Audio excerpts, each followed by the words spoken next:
We've all heard of Alfred Wegener's 1912 theory of Pangaea, or continental drift, which, though rejected by the scientific community until the 1950s, is now the basis of the theory of plate tectonics. We've also all played square pegs as a child, where we found out the hard way, although a diamond is pretty close to a square, a diamond is not a square. The same problem arises when we look at Pangaea. That is close, but that is not a perfect fit.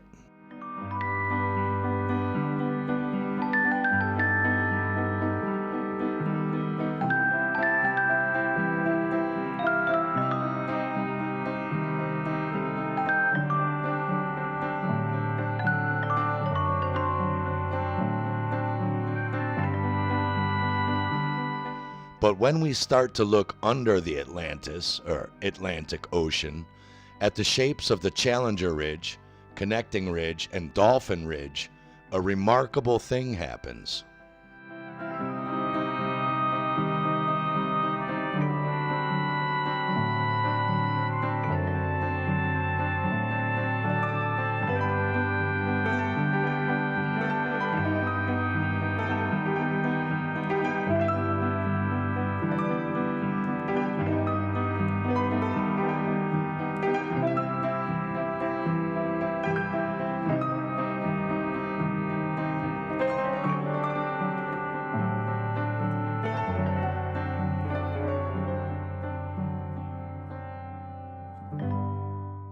While historians and archaeologists carry on pretending that Atlantis was just a worldwide mythological place or legend, it doesn't take more than a quick comparison of Plato's Atlantis, brought down by Solon, and this sunken landmass in the Atlantic Ocean to question why they can't see the blaringly obvious.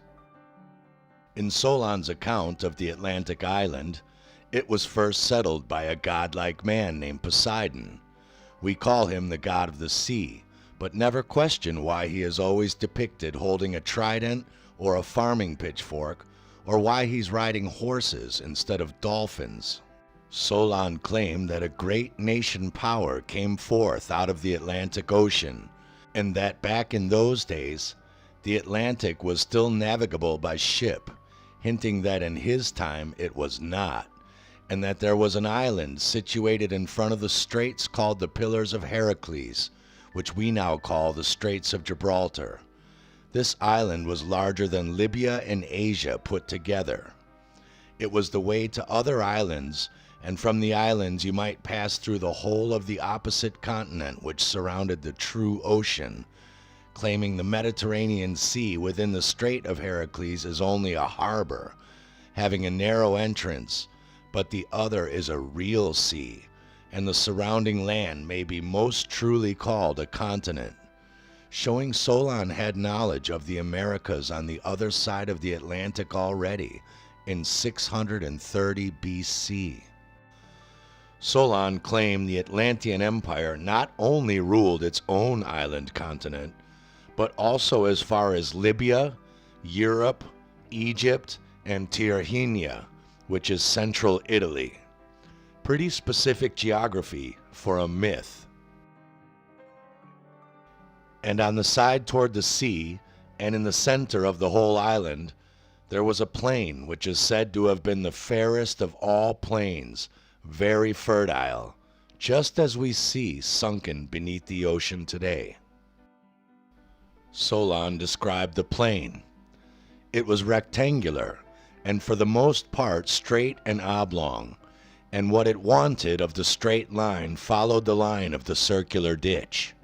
The depth and width and length of this ditch were incredible, and gave the impression that such a work, in addition to so many other works, could hardly have been wrought by the hand of man.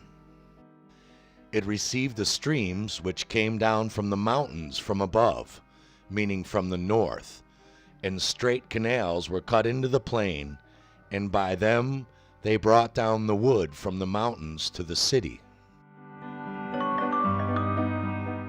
The whole country was described as being very lofty and precipitous on the sides of the sea, but the country immediately about and surrounding the city was a level plain, itself surrounded by mountains which descended toward the sea.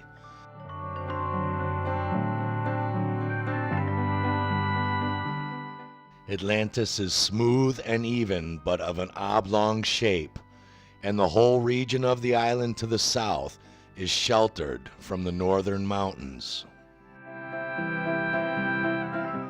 And in the center of the capital island, there was a race course of a stadium in width and length, allowed to extend all around the island for horses to race in.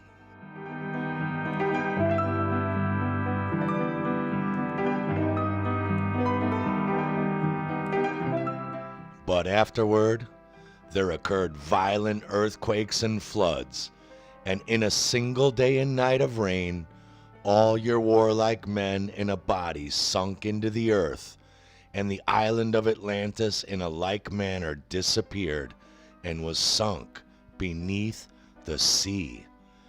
And that is the reason why the sea in those parts was so impassable and impenetrable in Solon's time, because there was such a quantity of shallow mud in the way, and this was caused by the subsidence of the island.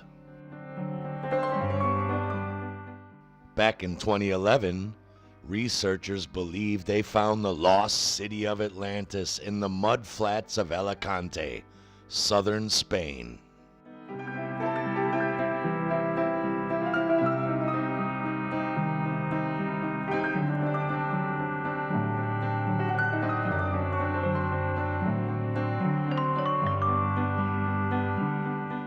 Missed it by that much.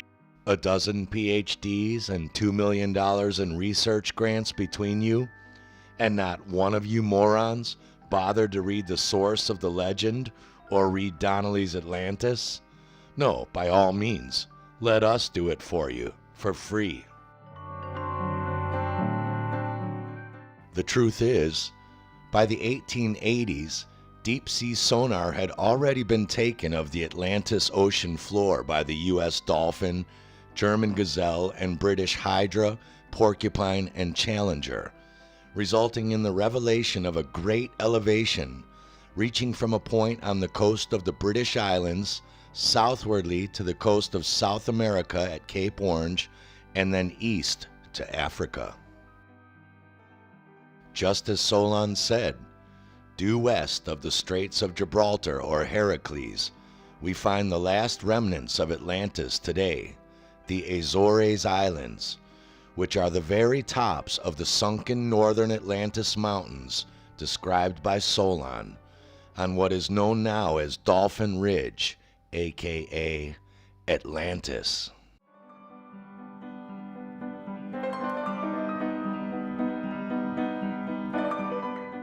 Solon described the white, black, and red stones they quarried and built with, and those same red and white stones are still found on the black lava rocks of the Azores to this day. The powers that be have known about Atlantis for at least 140 years, but have been keeping it a secret from the general public. Stay tuned for part 2, when we discuss why.